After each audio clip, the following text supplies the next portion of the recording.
원희룡 전 국토교통부 장관이 돌덩이를 온몸으로 치우겠다며 인천 계양을 지역 출마 의사를 공개적으로 밝혔습니다. 이런 가운데 더불어민주당 이재명 대표는 흉기 피습 사건 이후 보름 만에 내일 당무에 복귀합니다. 정치권 이슈 전문가 모시고 자세히 이야기 나눠보겠습니다. 고성국 정치평론가, 김성환 시사평론가 모셨습니다. 안녕하십니까? 네, 안녕하십니까? 네, 오늘의 첫 번째 이슈 먼저 화면으로 만나보시죠.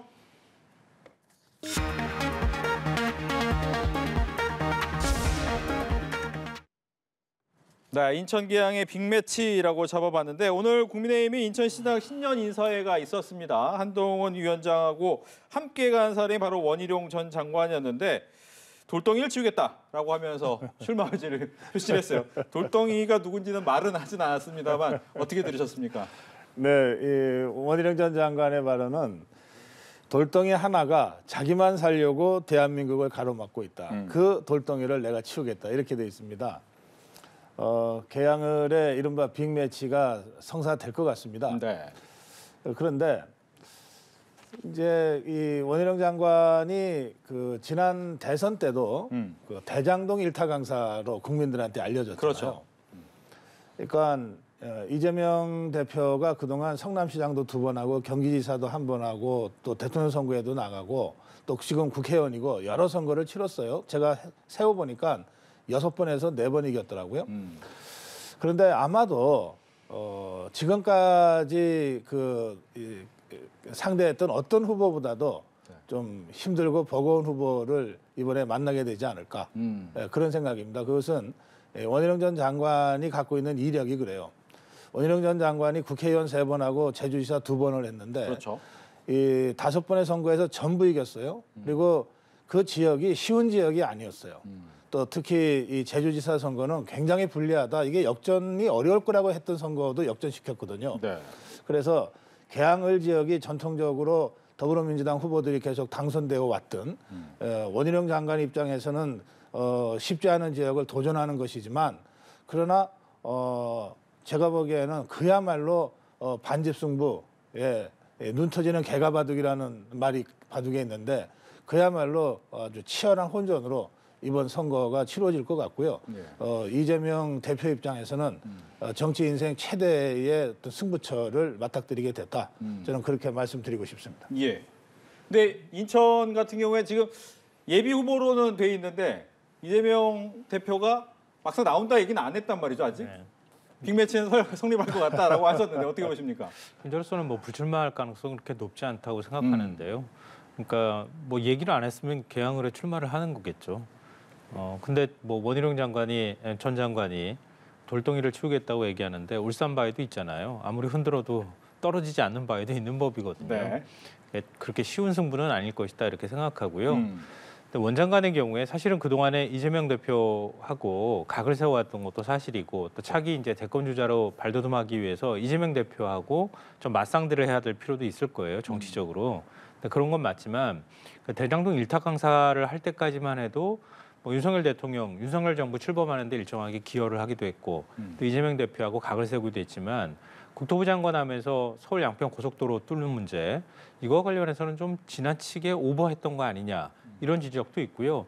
결국 김건희 여사 보호하기 위해서 저런 행동을 했던 거 아니냐 이런 지적까지 받았습니다. 그러니까 그때하고는 평가가 좀 사뭇 달라졌다 이렇게 보는 게 맞을 것 같고요. 그래서 아무리 이제 계양을에 이재명 대표하고 붙어서 좀 큰 판을 만들어서 이재명 대표를 계양을에 묶어두려고 하는 전략이 좀 있는 것 같은데 그렇다 하더라도 쉬운 승부는 결코 아닐 것이다. 저는 싸워서 이기기는 쉽지 않을 것이다 이렇게 개인적으로 생각합니다. 네. 그 이번 총선에 아마 최대 격전지는 될 거예요. 그래서 조금 더 좀 시간이 가더라도 몇 말씀 더 드리고 싶은데 우선 저는 뭐 그야말로 혼전박빙의 승부고 누가 이겨도 이상하지 않는 또 누가 져도 이상하지 않는 선거가 될 거라고 저는 예상합니다. 그런데 원희룡 전 장관은 이 계양을 출마를 선언함으로써 사실은 이기고 들어가는 그 게임을 시작한 겁니다. 왜 그렇습니까? 무슨 말씀이냐면 그 지난번 총선 때 그 당시 미래통합당의 황교안 대표가 이제 당의 험지 출마론에 떠밀리다시피 해서 종로를 나갔는데 그렇죠. 당 대표인데 종로 지역구에 묶이는 바람에 선거 기간 내내 종로 지역구를 한 번도 나오지를 못했어요. 물론 선대위라는 게 구성은 돼 있지만 당 대표가 전국 유세를 못했다는 건 그야말로 초유의 사태입니다. 저는 이재명 대표 입장에서는 가정으로 만약에 올 40 총선에서 지역구에서 진다면 뭐 저는 다른 데 갈 일은 없다고 생각하거든요. 일단 개항을 해 나온 거라고 보고 네. 만약에 진다면 이재명 대표는 거의 모든 것을 잃게 됩니다. 그러니까 정말 사수하지 않으면 안 되는 거예요. 그런데 결코 만만치 않은 원희룡 전 장관이 지금 도전장을 공개적으로 냈어요. 네. 막상 그래서 이른바 빅매치가 성사가 되면 무조건 이겨야 되는 선거에서 과연 지역구를 비워두고 역대 선거에서 당대표가 보여줬듯이 전국 유세를 한다거나 이럴 수 있겠느냐. 그러니까 원희룡 전 장관은 출마 자체로 이재명 대표의 발을 개항을에 묶는 효과를 보게 될 거예요. 그러면 어떻게 되느냐. 물론 더불어민주당도 선대위 구성하고 다 하겠지만 네. 지금 더불어민주당의 내용을 보면 이재명 대표가 아니면 전국 유세할 만한 사람이 없다고 제 눈에는 보이거든요. 아하. 반면에 국민의힘은 한동훈 비대위원장이 일찌감치 불출마 선언을 하고 전국 유세를 다니지 않겠습니까? 그러면서 쉽지 않은 원희룡 전 장관이 개항을 해서 네. 그야말로 혼전박빙의 승부를 가져간다면 네. 결과와 상관없이 원희룡 전 장관은 국민의힘이나 범여권 입장에서는 굉장한 역할을 하는 것으로 평가될 수밖에 없어요. 그렇기 때문에 저는 이거는 원희룡 전 장관 입장에서는 질 수 없는 게임을 시작한 거다. 그리고 이재명 전 대표 입장에서는 수성하지 않으면 모든 것을 이룰 수 있는 네. 굉장히 리스크가 큰 선거를 치르지 않을 수 없게 됐다. 그렇게 저는 보고 있습니다. 네, 뭐 여기서 예, 네. 한 가지 뭐 같은 질문인데 좀 네. 덧붙여서 질문을 드리면 말씀하신 것처럼 전국으로 나가야 되는 역할을 하는 거잖아요. 그러면 일단은 나가야 된다라고 생각을 하지만 혹시 예전에 했던 것처럼 뒷번호 비례대표 번호를 한번 하면서 또 방법을 바꾸는 방법도 생각하진 않을까라는 생각이 들긴 하는데 아니 뭐 선거제가 아직도 결정이 안 된 네, 상황인데 물론 그거 뒷번호를 때문에 뭐 걱정이 되긴 합니다만 뒷번호를 얘기할 수 있는 상황도 아닐 것 같고요. 네. 만약에 위성정당을 만들게 되는 사태가 벌어진다고 하면 그건 뒷번호 만들 수 있는 상황도 못 되는 거잖아요. 그러니까 그건 나중에 선거제 결정되고 난 다음에 얘기할 문제가 아닐까 싶고요. 현재로서는 그렇게 해도 이재명 대표 입장에서는 비례로 가는 게 그렇게 썩 좋은 평가를 받을 거라고 생각하지는 않아요. 그러니까 개항을 해서 그냥 다시 재선을 하는 게 맞지 않을까 전 개인적으로 그렇게 생각하는데요. 근데 두 가지 측면에서 사실은 원희룡 장관의 선택이 맞는 건가 이런 생각을 전 개인적으로 하는데요. 네. 정치적으로 보면은 말씀하신 게 맞아요. 그러니까 차기 대권으로 가기 위해서는 이재명 대표를 어떤 방식으로든 꺾지 못한다 하더라도 정치적 상징성을 가져가기 때문에 정치인으로서의 무게감은 더 커질 수도 있겠죠. 근데 전 좀 갸웃하는 부분이 뭐냐면요. 국민의힘 내부에서 보수 진영에서 원희룡 장관을 굉장히 높게 평가할 수는 있을 거라고 생각하는데 중도 부동층이나 민주당하고 좀 가까운 쪽에서 바라볼 때는 그렇게 무게감이 있어 보이지 않는다는 게 문제라는 거예요. 그러니까 그런 게 앞서 제가 말씀드렸던 것처럼 이른바 이제 김건희 여사 호위무사처럼 나섰다고 하는 점 이게 굉장히 강렬하게 사람들한테 머릿속에 남아 있다고 하는 거예요. 그러니까 과거에 대장동 일타 강사의 이미지가 상당히 많이 사라진 거예요. 그리고 또 국토부 장관을 하면서 그럼 과연 장관으로서 뭐였지? 노조하고 싸운 거네? 뭐 이런 거 있죠. 화물노조하고 그거 노조 파업했을 때 아주 무자비하게 뭐랄까요? 그 노조를 탄압했다고 하는 것 같은 그런 이미지를 받기도 했었고요. 그리고 부동산 정책에 있어서도 집값 많이 떨어지고 또 그걸 하는 데 있어서 주택 공급이란 이런 부분에 있어서 정말 잘했나? 뭐 이런 것에 대해서 명확하게 인식될 만큼의 어떤 상징적인 정책들을 만들지 못했다 이런 생각이 들고요. 그래서 저는 뭐 국민의힘 내부에서 평가는 어떨지는 모르겠지만 그 외 나머지의 평가는 그렇게 썩 호의적이지는 않는다. 이런 부분들에 대한 지적들을 할 수밖에 없고요. 여기서 만약에 도전을 했다가 지게 된다면 앞으로 대선이 뭐 한 4년 가까이 남아 있는 상황이잖아요. 한 3년 정도 남아 있는 상황이잖아요. 또 원장관에 대한 평가가 계속 그렇게 높게만 평가될 수 있을 거냐. 그 기간은 굉장히 좀 외롭고 쓸쓸한 기간이 될 수도 있거든요. 뭐 저도 한 두 가지 말씀을 좀 네. 드리고 싶은데 우선 그 조금 전에 화물연대와의 문제는 법을 지키지 않는 사람에 대한 이 엄격한 대응이지 그걸 탄압이라고 표현하시는 건 좀 과하다 이런 생각이 들고요.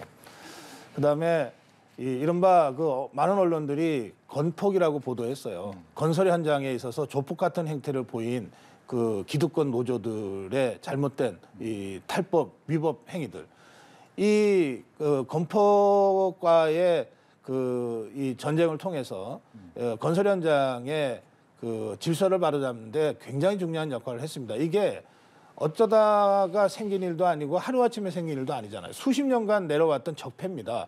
그거는 건설계에 있는 분들이면 누구나 다 이구동성으로 말씀하시는 거거든요. 이것이 거의 지금 이 뿌리채 지금 이게 정리가 된 상태입니다. 그러니까 저는 뭐 원희룡 장관이 전 장관이 장관 시절에 했던 업무 평가에 대해서는 이런저런 의견은 전 있을 수 있다고 봅니다.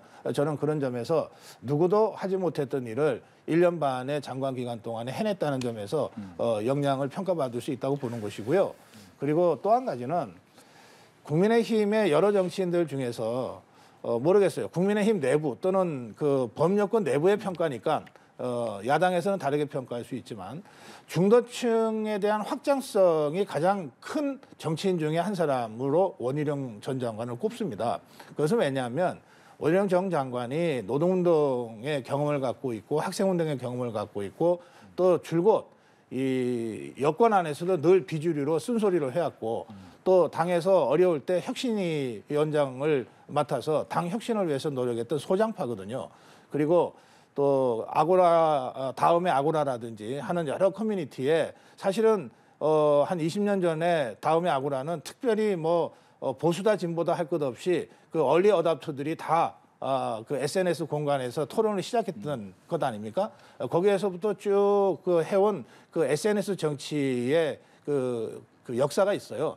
그런 여러 가지 점들 때문에 그 범여권에서는 그래도 중도 확장성이 큰 정치인으로 원희룡 장관을 꼽는 것이 일반적입니다. 그래서 네. 과연 그게 사실인지 아니면 그야말로 허명에 불과한 것인지는 이번 개항을 선거를 통해서 우리가 확인할 수 있지 않을까 그렇게 말씀드리고 싶습니다. 짧은 반론 듣겠습니다. 예, 주제가 많아서 네. 뭐 서로 간에 계속 얘기를 할 수는 없을 것 같고요.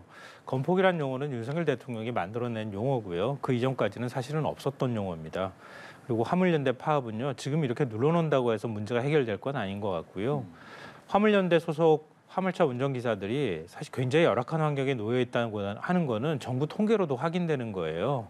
그러니까 거의 밤잠 안 자고 계속 운전을 하는 이런 상황이 되는데도 불구하고 네. 수입은 굉장히 적어요. 근데 그거를 최소한의 합의 과정을 통해서 화물 차주라든가 이런 사람들하고 협의할 수 있도록 하는 그런 절차들이 있었던 거예요. 근데 단순히 파업을 했다는 그 파업을 눌렀다고 하는 것 때문에 이 문제가 사라지는 건 아니고 제가 볼 때는 근본적인 문제가 해결되지 않는 한 이건 또다시 돌출될 수밖에 없는 문제다. 그 부분을 화물연대를 건폭으로 몰아서 그냥 파업을 진압하거나 아니면 단속하는 이런 형태로만 갔다고 하는 건 그건 잘했다고 좀 평가할 수는 없다. 뭐 물론 야권의 시각이지만요. 그렇게 말씀드리고요. 네. 제가 아까 안타깝다고 말씀드린 건 그러니까 소장파 이미지 가지고 있잖아요. 예전에 굉장히 좋은 이미지 많았어요. 그러니까 중도 확장성도 갖고 있었고요. 근데 소장파 이미지가 이제는 없어요. 그러니까 중도 확장성은 그 소장파 이미지를 본인 스스로가 더 살려나갔을 때 좀 긍정적인 방향으로 이미지를 만들 수 있었을 텐데 지금은 그런 이미지가 많이 퇴색돼 버린 거 아닌가 이런 생각이 듭니다. 알겠습니다. 이 이슈만 다 할 수도 없는데 이 이슈에서 하나 더 있긴 있었어요. 뭐 많은 데서 기사가 썼던 것 중에 하나가 이제 국회의원 수 줄이겠다, 총선 되면 줄이겠다라는 거였는데 뭐 제가 뭐 기자 생활 좀 하면서 국회의원 수 줄이겠다고 해서 줄인 적을 한 번도 본 적이 없기 때문에 과연 이게 가능하냐라는 온갖 이야기가 나올 수밖에 없는 부분이거든요. 이 부분은 그냥 짧게 한 번씩만 듣겠습니다. 지금 300명도 법을 위반한 거죠. 네. 원래는 299명까지가 상한입니다. 아시죠? 그리고 250명은 그냥 뚝 잘라서 50명이 아니고 지금 253개 지역구와 47개 비례로 돼 있잖아요. 그러니까 대략 50이면은 비례대표 숫자에 해당됩니다. 그래서 많은 그 국회의원 감축의 여러 제안들 중에 비례대표를 아예 없애자라고 하는 제안까지 그동안 제기됐으니까 저는 비례대표를 완전히 없애는 게 과연 적절한가에 대해서는 깊은 논의가 더 필요하다고 생각하지만 250명 정도로 줄이자 또는 10% 하면 270명으로 줄이는 거거든요. 30명을 줄여서. 하여튼 어떤 형태로든 의원 정수 축소는 국민적인 요구다라고 봅니다. 그리고 이걸 단독 사안으로 요것만 따로 떼서 지금 얘기하는 게 아니고 한동훈 비대위원장이 차례차례 지금 불체포 특권 포기라든지 또는 근거형 이상을 받았을 경우에 그동안 받았던 세비를 반납케 한다든지 또는 귀책 사유가 있는 정당은 그 해당 지역구에는 후보를 내지 않겠다든지 하는 여러 가지 이른바 정치개혁과 국회의원 특권 내려놓기를 연속으로 발표하는 연장선에서 이게 있잖아요. 앞으로 계속해서 이 부분이 논의가 되고 발표가 될 거예요. 저는 더불어민주당도 이게 정략적으로만 이 문제를 접근하지 말고 어떤 면에서 더 소구력이 있고 더 강한 정치 쇄신과 특권 내려놓기 대안을 제시함으로써 정치 개혁 경쟁으로 이번 선거를 가져가는 것이 국민적 입장에서는 좀 정말 바라고 싶은 모습이다. 그런 말씀 좀 드리고 싶습니다. 네. 앞으로 가는 게 아니라 자꾸 퇴행하려고 하는 것 같아서 좀 걱정되는데요. 국회의원 수 문제에 대해서는 뭐 국민들 가운데 저렇게 특권이 많은데 정치 제대로 못하는데 줄여야 되는 것 아니냐 이런 감정적인 측면을 갖고 계시는 분들이 있을 거예요. 근데 그렇다 하더라도 여당 당대표 격인 비대위원장이 이런 얘기를 이런 방식으로 꺼내는 건 전 매우 부적절하다고 생각합니다. 그러니까 국회의원이 줄어들면요. 물론 특권도 같이 내려놔야 하겠지만 그렇다 하더라도 숫자가 줄어들면 그만큼 특권이 또 거꾸로 커지게 되는 겁니다. 250명이 모든 걸 결정할 수 있게 되는 거잖아요. 그러니까 그 사람들만 뭔가 기득권을 유지하게 되면 아무도 못 건드리는 집단이 될 수도 있다. 그런 부분을 고려해야 된다고 보고요. 그리고 지금 지역구 선거만 하게 되면 그러면 승자 독식의 선거가 더 강화되잖아요. 그걸 보정하기 위해서 비례대표, 국민들의 지금 표 던지는 거에 40% 이상이 지금 사표가 되고 있잖아요. 그 40% 이상의 국민이 동의하지 않는 국회의원이 뽑히고 있는 거예요. 거꾸로 얘기하면. 대통령 선거도 역시 마찬가지거든요. 그러니까 대통령 선거 중에서 대통령 가운데 과반수 이상의 득표를 얻는 대통령이 잘 안 나오잖아요. 그러니까 내가 동의하지 않는 대통령이 뽑히니까 대통령이 뭘 해도 반대하는 이런 현상들이 발생한다는 거예요. 그래서 결선 투표제 얘기도 나오고 있는데 국회의원 같은 경우에 내가 안 뽑은 사람이 자꾸 그냥 승자 독식으로 다 국회의원이 돼버리면 대표성에 문제가 생기죠.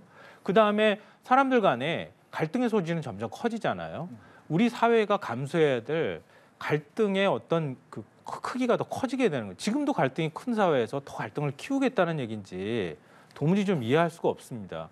오히려 국회에서 이번에 선거제 논의할 때요. 국회의장 직속에 있는 선거제 자문위원회도 그랬고 정개특위에서도 오히려 기득권을 좀 내려놓으면서 국민들의 의사가 충분히 반영될 수 있도록 하는 방법으로 오히려 국회의원 수를 좀 늘리는 방안들을 제시를 했었어요. 한결같이. 네. 근데 이렇게 거꾸로 간다는 얘기는 이거는 정치 혐오에 기댄 포퓰리즘에 불과하다. 여기에 속아선 전 절대 안 된다고 생각합니다. 이 문제는 논란할 생각은 없고요. 네. 그 학자들 중에 지금 우리 김성환 평론가 말씀대로 숫자를 줄이면 오히려 고난은 커질 수 있다.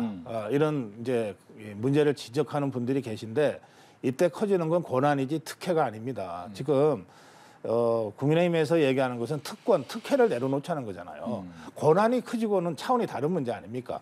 그 점에서 제가 촉구하는 것도 의원수 정수라든지 또는 선거구를 뭐 중대로 가는지 하는 여러 가지 문제들은 정말 깊이 있게 전문가들과 논의를 하고 국민적 여론을 수렴해야 되지만 특혜 내려놓자고 하는 것은 이건 정말 국민적인 압도적 지지와 요구가 있는 것 아닙니까? 그 특혜 내려놓자는 데 대해서는 여야가 모두 함께 국민들에게 선의의 경쟁을 해주는 것이 어떠냐 그런 말씀입니다. 예, 저도 그 말씀은 동의합니다. 그래서 제가 말씀드린 건 특권을 내려놓는 거하고 국회의원 정수를 조정하는 문제는 별개의 문제라는 거예요. 알겠습니다. 오히려 국민들의 의사를 더 충실히 반영하려면 지금보다 국회의원 수를 조금 늘리되 특권은 내려놓게 하는 방식으로 가는 게 맞는 거지. 지금 특권은 내려놓는다고 말은 하면서 정치개혁한다면서 오히려 권한을 강화하면 강화되는 권한에 따라서 특권이 생기게 마련이잖아요. 그러니까 그런 방식으로 가는 건 앞뒤가 안 맞는 말일 수밖에 없다는 말씀. 이렇게 해서 저희가 준비한 이슈에 하나만 했는데 벌써 한 20분 정도 시간이 흘렀어요. 두 번째 이슈 화면으로 보고 넘어가겠습니다.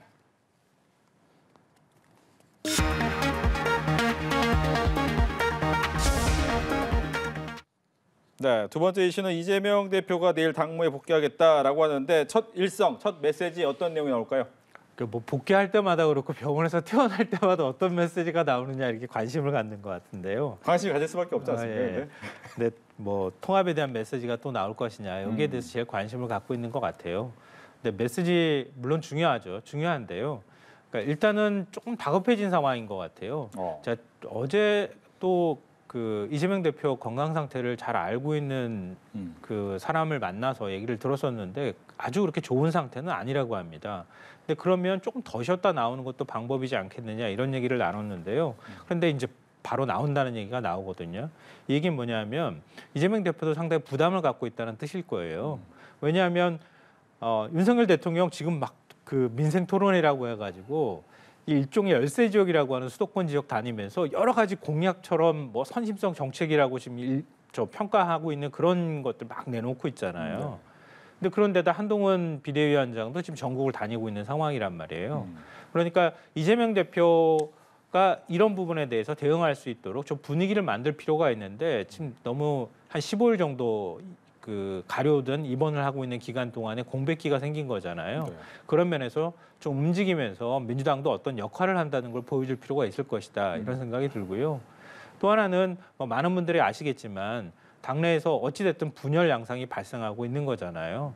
그런 면에서 기본적으로 현재 남아있는 다른 비명계 의원들이나 이런 의원들한테 불이익이 돌아가지 않겠다고 하는 통합의 메시지를 좀 서둘러 낼 필요가 있지 않았을까 이런 생각이 듭니다. 네, 가장 먼저 해결해야 될 과제는 뭐라고 생각하십니까? 지금 이재명 대표가 처해 있는 상황을 보면 사실 좀 그러니까 평론가가 아니라 인간적으로 보면 좀 짠한 마음이 있어요. 너무 힘들거든요. 그런 말이 있잖아요. 갈 길은 먼데 해는 저물고 또 한 고개 넘었더니 더 높은 고개가 기다리고 있고 지금 상황이 그렇거든요. 우선 당장 이 사법 리스크 문제는 전혀 지금 해소가 되지 않습니다. 시간이 갈수록 오히려 사법 리스크는 더 가시화될 가능성이 많아요. 그 목소리가 거의 안 나올 정도로 건강이 안 좋아서 재판 연기가 됐지만 재판은 진행되잖아요. 네. 그런데 당무복귀해서 또 현장에 나가서 어쨌든 이게 말을 하고 움직이게 되면 더 이상 재판 못 나가겠다고 하기가 어려워지거든요. 그러니까 이제 사법 리스크는 시간이 갈수록 더 가시화될 거고 그다음에 사실은 심각한 것은 저는 이미 탈당한 사람들은 그렇다 치더라도 이재명 대통령을 강력하게 지지하는 강성 지지자들 있잖아요. 이재명 대표. 네. 예, 이재명 대표를요. 네. 그리고 이재명 대표를 따르는 또 함께하는 친명계들 중에 원외 인사들이 많잖아요. 이 사람들이 거의 대부분 다 이른바 비명계 또는 친문계로 분류되는 현역 의원들한테 지금 도전을 하고 있습니다. 그러면 얼마 전에 뭐 이낙연 전 대표 출당하고 3명의 현역 의원이 나갔는데 그것으로 이 탈당 사태가 끝날 것 같지가 않아요. 이 상황이 되면. 그렇게 되면 당내 내홍은 수습불능 사태로 갈 수도 있거든요. 거기에다가 나중에 잠시 말씀드릴 기회가 있을지 모르겠는데 이렇게 탈당을 해서 나간 사람들은 탈당의 명분을 어디서 찾을 수밖에 없냐면 이재명 대표의 권위주의적인 당 운영 방식에 대한 비판에서 명분을 찾을 수밖에 없어요. 이재명 대표를 반대해서 나간 사람들이니까요. 그런데 이게 서로 경쟁하는 상대 측에서 공격하는 거는 그렇다 치더라도 같은 편이었던 사람, 불과 엊그저께까지 한솥밥 먹었던 사람이 나가서 비판하면 그게 진짜 아프거든요. 그리고 이들이 이재명 대표와 이재명 대표의 당 운영 방식이 권위적이다, 독재적이다라고 해서 비판할 건데요. 그리고 이것에 앞으로 있을 공천 과정에서 바로 그런 흐름 속에서 반발하는 사람들이 추가 탈당을 하거나 이제 이렇게 될 가능성이 많아요. 이걸 과연 이재명 대표가 수습할 수 있는 거냐? 저는 너무 좀 앞질러서 말씀드리는지 모르겠는데 해결책이 하나 있긴 있다고 봅니다. 뭡니까? 그건 뭐냐면 이재명 대표가 이선 후퇴하는 거예요. 그러면 탈당한 사람들 명분 없어지는 거고 안에서 이 공천으로 내용을 벌이는 사람들도 이재명 대표를 타겟으로 해서 분란을 일으키거나 하기 어려워지잖아요. 그런데 만약에 그런 결단이 가능했다면 진작에 했겠죠. 탈당한 다음에 이제서야 한다는 게 좀 부자연스럽잖아요. 저는 그럴 가능성, 그러니까 유일한 해법은 이재명 대표의 이선 후퇴인데 네. 지금 그 시점은 이미 넘어선 것 같아요. 그래서 앞으로 당무 복귀를 하더라도 이재명 대표가 겪게 될 그 어려움은 정말 산 넘어 산이다. 그렇게 저는 느끼고 있습니다. 예. 그 와중에 이제 앞서 잠깐 언급해 주셨지만 친명 인사들의 이른바 자기 공천이라는 부분이 얘기가 되고 있다가 현근택 부원장 같은 경우에 아예 이제 이번에 불출마까지 얘기가 나오면서 이 분위기가 약간 바뀌는 것 아닌가라는 생각도 드는 부분이 있는데 이건 어떻게 봐야 됩니까? 그러니까 이명박 공관위원장이 뭐 공천 배제할 것처럼 입장을 발표했잖아요. 그렇죠. 예, 그 발표하고 난 다음에 사실은 불출마 선언이 나온 한 2시간 정도 거거든요. 있다. 그러니까 저는 이재명 대표가 복귀하고 또 통합의 메시지 내는 것도 중요하지만 가장 핵심은 말씀하셨던 것처럼 공천이잖아요. 공천을 얼마나 공정하게 할 것이냐 여기에 대한 이재명 대표의 의지를 보는 것이고 구체적으로 그 실행은 공관위원장이 하는 거거든요. 그러니까 그 국민의힘 움직이는 것보다 민주당은 참 움직이는 것도 더디고 좀 이렇게 손발도 안 맞는 것 같고 전략적으로 못 움직인다는 생각이 자꾸 드는 게 이쯤 되면 공관위원장이 적극적으로 더 나서가지고 뭐 성희롱성 문제라든가 이런 것들 나올 때 좀 더 적극적인 메시지를 내줬어야 된다고 생각해요. 이렇게 공관위원장이 나서니까 어쩔 수 없이라도 불출마 선언이 나오잖아요. 그럼 자연스럽게 해결이 되는 측면이 있단 말이에요. 근데 그런 것들을 좀 잘 못하는 것 같아요. 그러니까 앞서도 짠하다는 말씀해 주셨던 것처럼 건강이 회복이 다 되지도 않은 사람이 지금 불려 나와가지고 막 움직여야 되는 상황으로 만드는 거. 지금 대표 말고 당 지도부가 좀 반성해야 될 필요가 있다 저는 생각해요. 그리고 이명박 공관위원장을 큰 무리 없이 사실 민주당이 모셔온 거잖아요. 그래 왔으면 그 정도 공정하게 공천 룰을 만들겠다고 하는 또 그 어떤 계파에 휘둘리지 않겠다고 본인 스스로도 얘기한 상황이니까 그런 면에서 지금 오늘 그 국민의힘에서 공관위에서 발표했던 것처럼 공천 룰이라도 좀 정확하게 발표를 하고 혼선을 막아주는 역할을 해야 되는데 지금 너무 더디 가고 있다. 이런 점에서 좀 비판받을 소지가 좀 있다고 봅니다. 조금 한 걸음만 더 나가자면 그러니까 현근택 씨가 스스로 이제 출마 포기를 한 것은 그렇죠. 이 사람이 친명계라서가 아니라 성희롱 그 사건이 수습이 안 돼서 아닙니까? 그런데 사실 이거 좀 일찍 수습할 수 있었어요. 이제 보도된 그 스마트폰 텔레그램 메시지를 보면 이재명 대표 진영의 좌장 역할로 보도되고 있는 정성호 의원은 처음부터 이건 컷오프 사안이다 이렇게 하잖아요. 근데 너무 심하지 않습니까라고 제동을 건 건 이재명 대표예요. 물론 이제 집에서 치료하는 도중이라 이 전국 상황이 민감하게 판단이 안 돼서 그런 판단이 나왔을 수도 있지만 사실 그때가 벌써 4월 전 아닙니까? 그때 정성호 의원의 판단대로 했으면 그때 수습됐던 거예요. 그게 4월간이나 끌어졌단 말이에요. 또 강의원 씨도 이제 적격 심사 포기를 했는데 이 경우에도 지금 벌써 2달 가까이 이 사안이 계속 질질질질 끌려오고 있는 거거든요. 자, 그러면 이걸 보도하고 있는 언론이 잘못된 겁니까? 아니잖아요. 이게 워낙 국민적인 관심사니까 보도하는 것 아닙니까? 저는 지금 우리 김성환 평론가는 당이 왜 제대로 못하냐라고 하는 취지로 말씀을 하셨는데 가만히 들여다보면 이재명 대표가 있기 때문에 사실은 며칠 전에 해결됐을 일도 지금 질질 끌다가 여기까지 온 겁니다. 저는 그래서 이 모든 사안에 있어서 결국 최종적인 결정, 유일하게 선택하고 결정할 수 있는 사람은 적어도 더불어민주당 안에서는 이재명 대표인 것 같아요.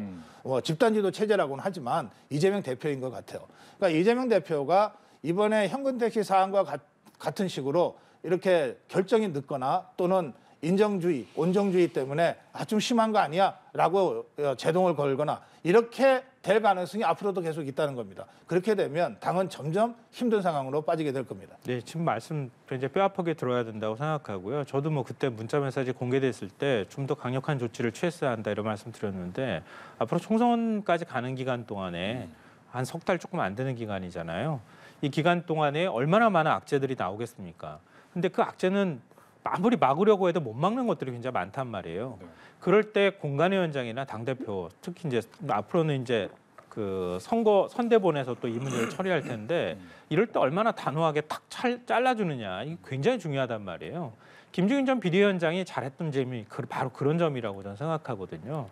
근데 그런 면에서 민주당은 더디기도 하고 전략적으로 어떻게 어느 단위에서 그 결정을 내려서 그게 언론에 공개되고 해야 되는지에 대해서 명확하게 아직 정해지지가 않은 것 같다. 그리고 공천 문제에 대해서도 좀 이제는 좀 명확한 기준을 내세워서 당이 동요하는 걸 좀 막아줄 필요도 있겠다 이렇게 생각합니다. 알겠습니다. 마지막 이슈 화면으로 만나보시죠.